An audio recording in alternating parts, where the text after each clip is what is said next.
Welcome to my version of First Things First, Nick Wright's Quarterback Mountain.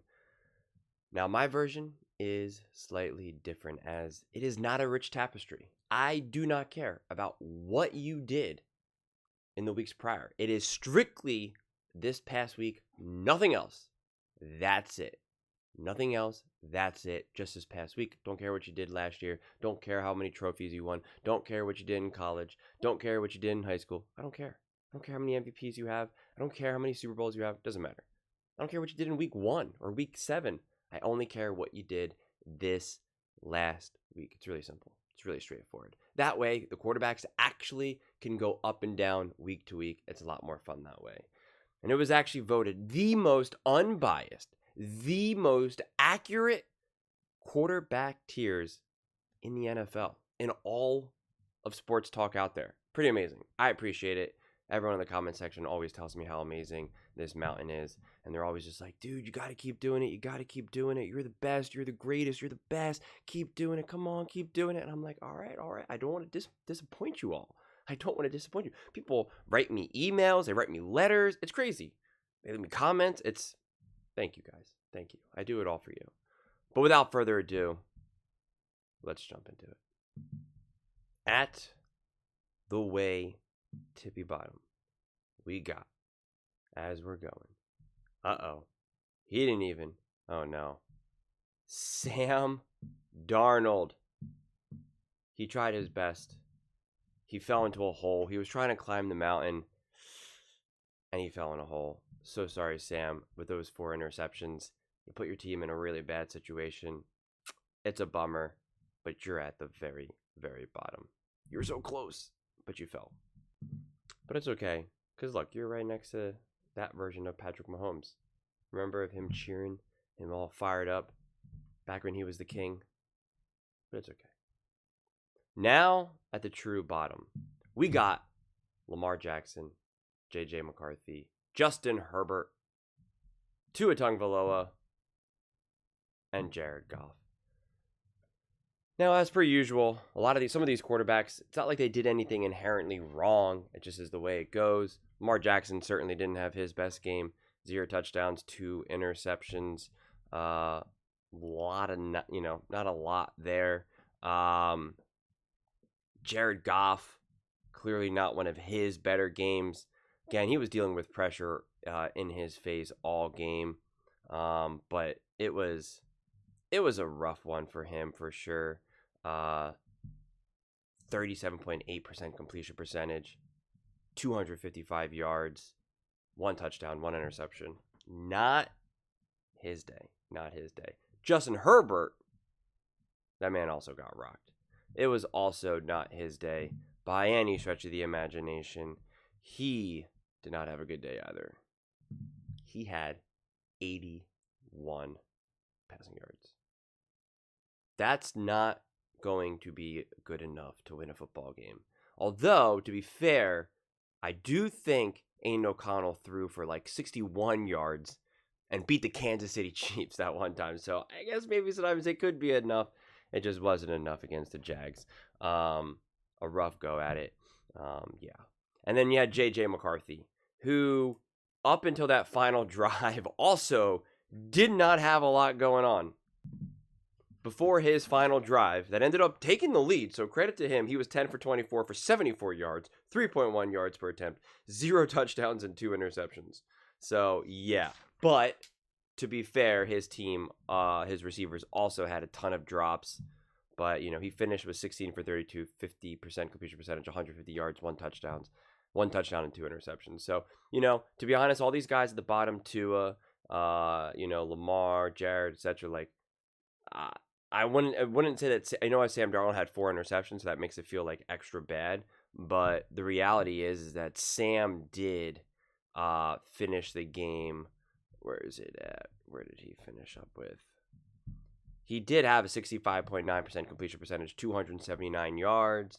Again, it was 0 touchdowns, 4 interceptions. So you took the beating. Now the next level. It's gonna start to get fun. Patrick Mahomes, Trevor Lawrence, Matthew Stafford, What? Baker. Baker could have been at the lower level. Probably should have put Baker even lower, but, especially considering he was going up against such a terrible team, terrible defense in the Buffalo Bills. It is what it is. And Jalen Hurts. We'll start with Jalen Hurts at the end. It's not like Jalen Hurts really did anything inherently wrong either. He had a few errant throws. He actually played pretty well considering what the game demanded of him. PFF actually had him as the 8th ranked quarterback. He had some nice plays with his legs. Again, there wasn't a whole lot to work with, but again, some of the quarterbacks above him, they just had more impressive games. So it just is what it is. Baker Mayfield, listen, I don't think he did anything inherently wrong. He did have the interception, which was a rough one, kind of his typical style that he often does. Had the fumble, 57.1% completion percentage, 173 yards. It wasn't a great game, obviously. It wasn't the worst game. I think his box score makes it look a little worse than what it was, because I think he was pressured a bit. I think he did do a decent job considering the circumstances. I don't watch that game and just think like, oh, wow, what a mess he was. He was actually only pressured 7 times, so he was actually surprisingly pretty well protected. But when there was not much to work with, he did scramble and, did well enough, but nothing great. Matthew Stafford. Matthew Stafford had a fascinating game because going up against an awesome defense, the Seattle Seahawks. And he did have 2 touchdowns, but short yardage, 4 interceptions as we established with Sam Darnold. And Stafford had a 53.6% completion percentage, 130 yards, 4.6 yards per attempt, and an 89.9 passer rating.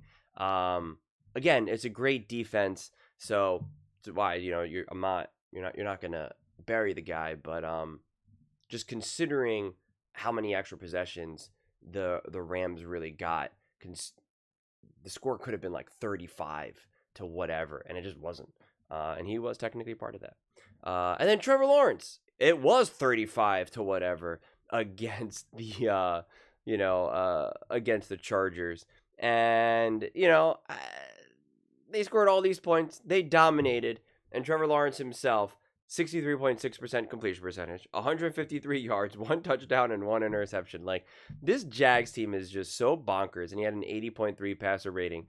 He didn't do anything inherently wrong. The game dictated what they needed from him, but, there was also plenty of missed opportunities, which the broadcast very well pointed out. Then, none other than the Patrick Mahomes. Now, listen, he went up against a great defense. He definitely had some errant throws. He was far from great in that game. He had one of the worst interceptions I've ever laid my eyes on. As Romo pointed out, I think Nick would even agree. I mean, I still don't even really know what he was doing for that one, and he was just lucky that I wasn't a pick six and I called back. And then he threw another devastating interception in the red zone, scrambling. Listen, we've seen a few pretty wow, I can't believe you just threw that interception from Mahomes, from Josh Allen. Those moments happen, but this was in a gotta have a moment off a bye against the Denver Broncos that apparently Mahomes owns, according to Nick. And yeah, man, just wasn't a great game. 64% completion percentage, 276 yards, 1 touchdown, the devastating interception. Yeah, it just, a 79.5 passer rating. You got outdueled by Bo Nix, who apparently is a trash quarterback. You gotta drop. Them's are the rules. And then now, people are gonna be like, what is going on? Jacoby Brissett, my man, set the record with completions. He had 57 dropbacks and 57 passing attempts. That's insane. I don't know if I've ever really seen a straight drop back to pass attempt ratio. Usually it's always like a quarterback drops back 35 times, but only passes the ball 30 times or something. He was 57 for 57. And he had 47 completions. He was asked to throw the ball 57 times, and he had 47 completions. 82.5% completion percentage. That is honestly pretty insane. I don't care who you're playing. I don't care who you're throwing. I don't care if it's Jamar Chase, T. Higgins, Devontae Smith. I don't care. Justin Jefferson, 82.5% completion percentage on 57 7 pass attempts. He threw for 452 yards. Yeah, he had a couple interceptions. When you throw the ball that many times, it's going to happen. Pretty insane. 96.8 passer rating. I mean, he's playing for the Arizona Cardinals, who are a bit of a mess. I mean, he's 32 years old. I don't know, man. Just deserve my respect for that one. Dak Prescott feasted off a terrible Raiders team. He had a whole boatload of touchdowns. A lot of every single touchdown was wide open, or it was like a wide open pass that then like Pickens just takes it in for the rest. Again, Dak played well. Dak played really good. He didn't do anything wrong. It was what the game dictated for him. Pretty simple, pretty straightforward. Raiders are just a terrible team. It just is what it is. And then we got Mason Rudolph. Mason Rudolph coming off the bench. Not really obviously playing with any degree of regularity. Aaron Rodgers goes down. He steps up.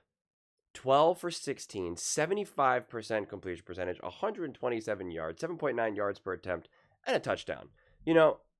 Coming in as a backup quarterback and doing that, it's really impressive. And a 118.5 passer rating. It's just not an easy thing to do. I'm sure as a backup to Aaron, you're going to be hyper alert. You're going to be hyper ready because hey, that's an old quarterback. He tore his Achilles, but it's easier said than done. It really is. It's easier said than done. And so quarterback coming off the bench. I mean, look what Kirk Cousins did. Wasn't particularly great. You got to give credit where credit is due. To put it in perspective, Kirk Cousins came in. He had 6 completions on 14 attempts on 42.9% completion percentage, 48 yards, 3.4 yards per attempt, 0 touchdowns, 0 interceptions, and a 52.1 passer rating. Just so we're clear. So yeah, it's pretty impressive what Mason Rudolph did. Make no mistake about it. And that's why it's fun to go week to week, because then we can have someone like Mason Rudolph randomly appear. Jordan Love. Jordan Love was actually the highest rated the offensive rating for PFF. Again, it was a weird game against the Giants. He threw for only 174 yards. He had 2 touchdowns, had an absolute beautiful pass. 13 for 24. I think it was just a good game from Jordan. Again, nothing crazy, but he just made some really high-level throws. And considering what's been going on with this team right now, the Giants have also been quite feisty. I think you can have an impressive game, especially considering the circumstances that were put on his shoulders and what was asked of him in that game, dealing with injuries and dealing with the O-line problems and lack of consistent run support. And I just think all in all, a handful of his throws, a handful of the plays that he needed to make just were really impressive. And so that's why I got him up there. Then we got, what is going on here? We got Bryce Young parachuting in there right now. We got Michael Penix. We got Brock Purdy. And we got Caleb Williams. Michael Penix was actually playing brilliant until he got knocked out of that game. I mean, he was 13 for 16. Okay? 81.3% completion percentage, 175 yards, 10.9 yards per attempt. Was having one of his best games. And the man gets knocked out. Had a 112.2 passer rating. It's a bummer. It's a bummer for Penix, and now I think he's going to be out for the season with his injury, or I assume it'll be out for this season. And then Brock Purdy. Bro, everyone's saying Mac Jones is here to stay. We don't need Brock Purdy. And what does he do? Comes in there with a 73.1% completion percentage, 200 yards, 3 touchdowns, 7.7 yards per attempt, 133.5 passer rating, and said, will you guys all relax? I'm the quarterback. I'm the starter. Stop the madness. Stop the madness. And then we had Caleb Williams, who's at the top of this mountain with a 68.9 passer rating. You're like, what is that? The dude had 193 yards and a 50% completion percentage, 0 touchdowns, 0 interceptions. How could he be up there? It's because you got to watch the games. That's why. You got to watch the game. You can't just go box score hunting. Caleb actually played really well. Again, the game was not built around him. It was definitely built around the run game. But there were many moments when that game could have gotten blown up, where it could have just been like, oh, you're done. Up against a great defense, division rival, Minnesota Vikings again. JJ obviously was not playing great. But Caleb with his legs, as Dan Orlovsky put it, he's becoming a problem solver. It was actually a really impressive game, regardless of what the score showed, which is why a game like this, I was more impressed. This is why I was like unmoved by his game against the Dallas Cowboys, for instance, when he torched them and threw for, 300 plus yards or whatever. It ended up being a million touchdowns. It was like he's throwing a wide open receivers all game. Nothing about this is impressive to me. This game was more impressive to me, even though he went 16 for 32 and a 50% completion percentage, right? And had no touchdowns. This game was more impressive to me, showed way more composure. And then again, we got Bryce Young. He's in his nice little parachute. And then, we'll just jump to Bo Nix and Drake May. But Bryce Young, I don't know, man. His career is kind of hanging on by a thread. Who really feels comfortable and confident about Bryce Young? And he goes 31 for 45, 68.9% completion percentage, 448 yards. Would have had the most yards if it wasn't for Jacoby Brissett with 452, who threw the ball 57 times. 3 touchdowns. 123.2 passer rating. Just really, really impressive. I don't know. What are you supposed to do with this man? So that's why he's parachuting in, because it's just like, he's like, don't worry, guys, I'm still here. Don't worry. Because he's a number 1 overall pick that no one talks about. He threw for 448 yards and 3 touchdowns, and nobody talked about it. So think about it. It was not on any of the shows. First Things First didn't talk about it. The Herd didn't talk about it. Was it on Get Up or NFL Live or First Take? No one's talking about this. He was the first number 1 overall pick, and it just doesn't matter. It's crazy. So shout out to Bryce Young. Happy for you. And I don't know what the Panthers do. And then we got Bo Nix and Drake May. Listen, this is where it's interesting, because Drake May played awesome. It was against the Jets. They're not a good team. But the plays that Drake May made were pretty unbelievable. He had a collection of plays where it doesn't matter who you're playing, doesn't matter what defense you're facing. It was high level ball. 73.5 completion percentage. He was 25 for 34, 281 yards, 8.3 yards per attempt, 1 touchdown, and a 107.6 passer rating. But again, that box score doesn't do it justice. Some of it's like some of the plays that he made, some of the scrambles and tosses, you're just like, I'm watching brilliance right now. Under normal circumstances, like if he didn't have a handful of those plays where you're just like, what am I watching? And he just had that box score and had that success and beat the Jets, like he would have been lower, because I would have been like, that was kind of straightforward, but it was the quality of play. And then you got big money Bo Nix. I was tempted to put him at the top because it was such a huge game, obviously, against the Kansas City Chiefs.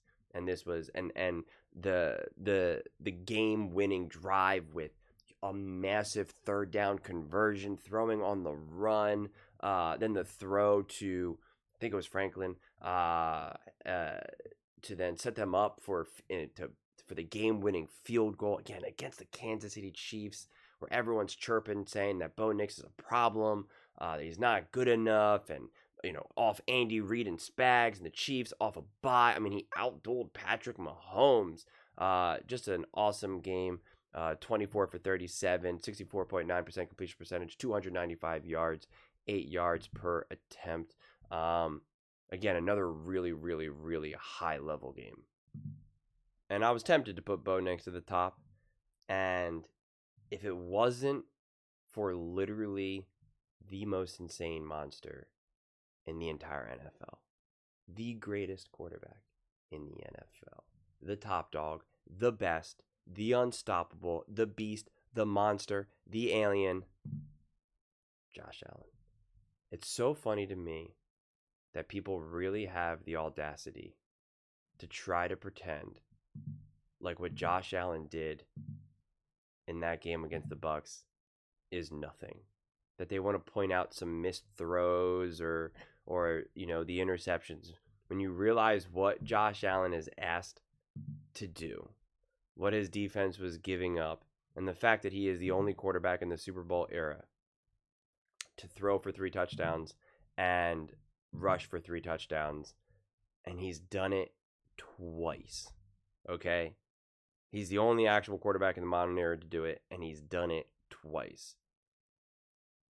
I mean, it's just so insane. He had 317 passing yards, 19 for 30, 10.6 yards per attempt, 3 touchdowns, no sacks, and a 104.4 passer rating.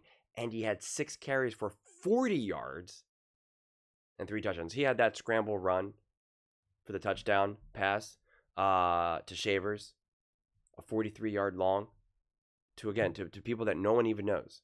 Okay, his top receivers were Shavers, James Cook, and Ty Johnson. Okay, that's what he had to work with. It's just remarkable what Josh Allen continues to do. That's why there is really only one Josh Allen. Everyone is so quick. They're trying to pretend like Baker's up there or what, and you're just like, it's not. It's just not.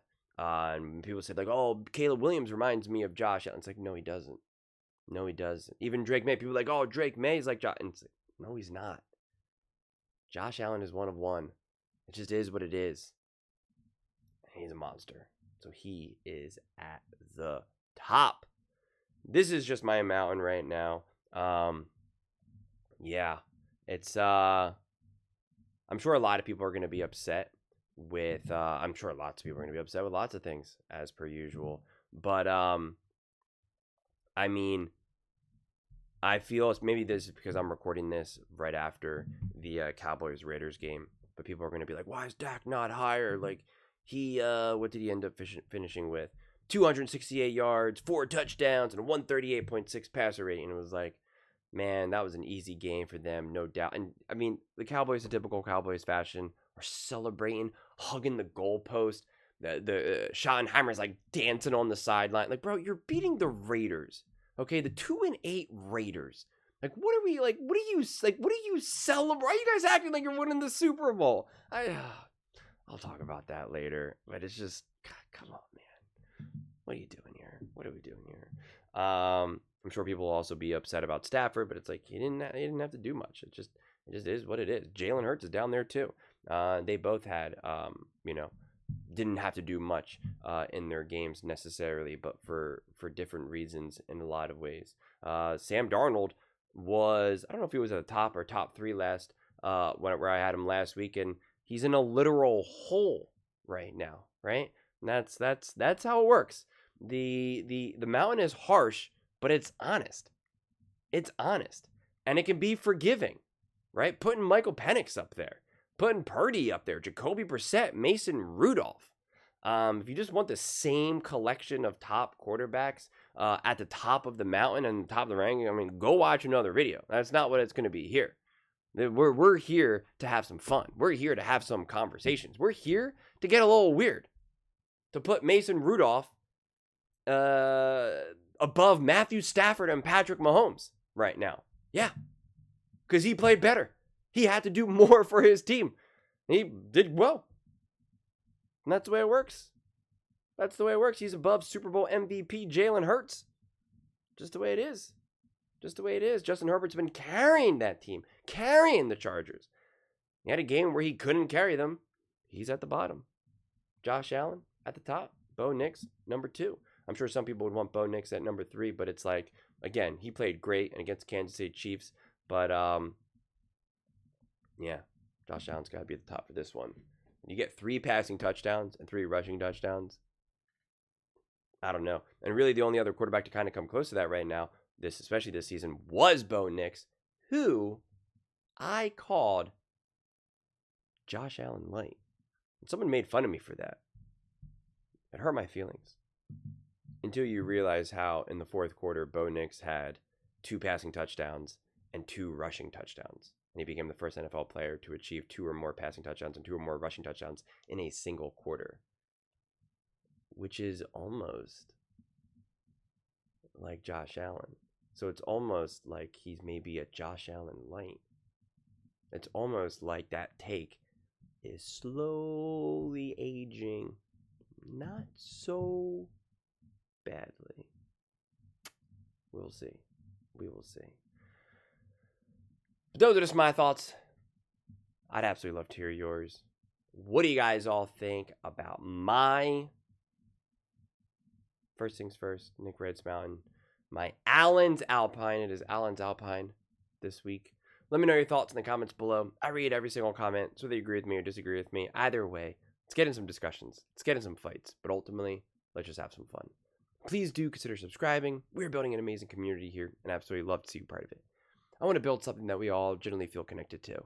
Something that we're really excited to be part of. I think we're well on our way to doing it. And please don't forget to give this video a thumbs up, as it really does help the visibility and the algorithm. Thank you so much. See you next time.